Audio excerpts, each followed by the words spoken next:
Hello, I'm Robin Henning, and welcome to another Exchange Life Nugget of Truth. When was the last time you heard or thought, I need to get right with God?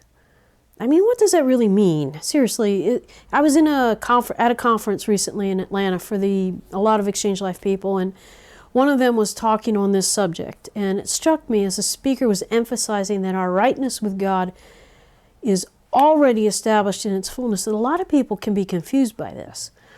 You see, we don't have to strive to get right with God. We have already received the rightness of Jesus the moment we accept Jesus as our Savior.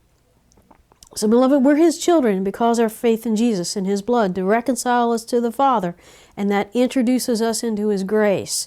And that introduction means that we are right with Him. Our daily decisions do not affect our rightness with God at all.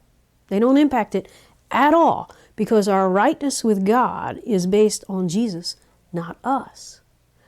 He took our sin, our wrongness, and gave us His righteousness.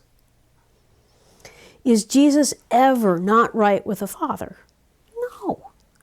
So neither are we. So does this mean that when we choose to sin, it doesn't really matter? No. I'll say what Paul said, may it never be. No, it means that we are right with God, but we have mistakenly chosen to pursue the things of the imposter flesh instead of functioning from the real us in Christ.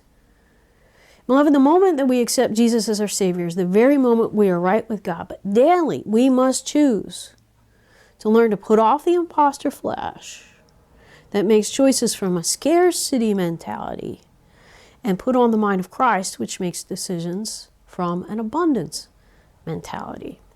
Isn't it interesting though? You notice the word scarcity has a word that sounds just like scare. The enemy tries to scare us into pursuing the things of the flesh. You're going to miss out on this. You know, how many Christians, they get saved when they're young, they go through youth group, they get into college and they're like, oh, I got to experience all the things that college has. I got to drink, I got to pursue sexual impurity, pursue drugs. You know, I gotta experience that because I don't want to miss out on that time where I go off and do a stupid, rebellious thing. They think they're missing out. The flesh, the only thing the flesh offers is death. The mindset in the flesh is death. But the enemy tries to trick us in using fear of missing out, to drive us along to pursue the things in the flesh.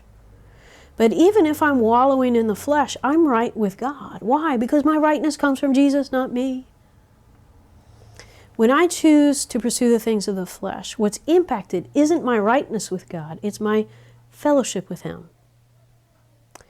It's my ability to hear Him. It's my ability to perceive His presence in me. It's in me. But the flesh is inhibiting the flow of the Spirit in my life.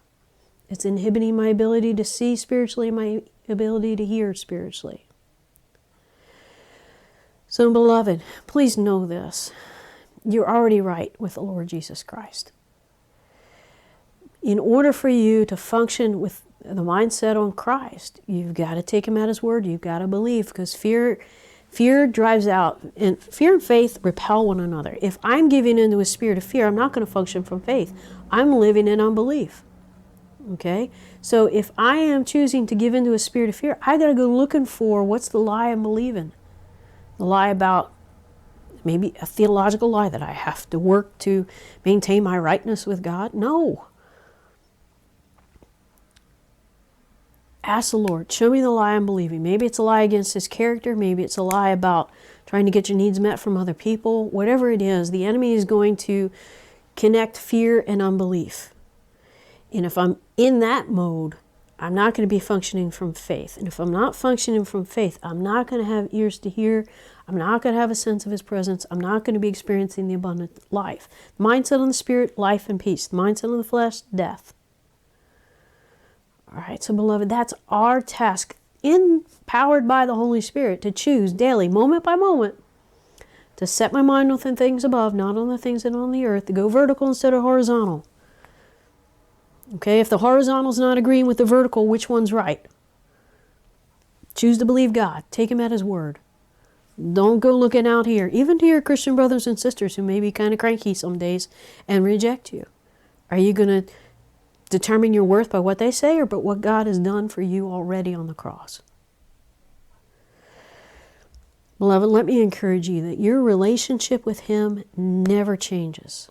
Never changes. Your rightness with Him is always constant and the same because it's the rightness of Jesus. Rest in that. Relish in that. Draw near to Jesus in faith. Believe Him. Receive His abundant life, and you will begin to enter into more and more each day the experience of His rightness, His right life in you, flowing through you to those around you. I hope this challenges you. I hope it encourages you as it did me at the conference. I hope you have a blessed week in Jesus.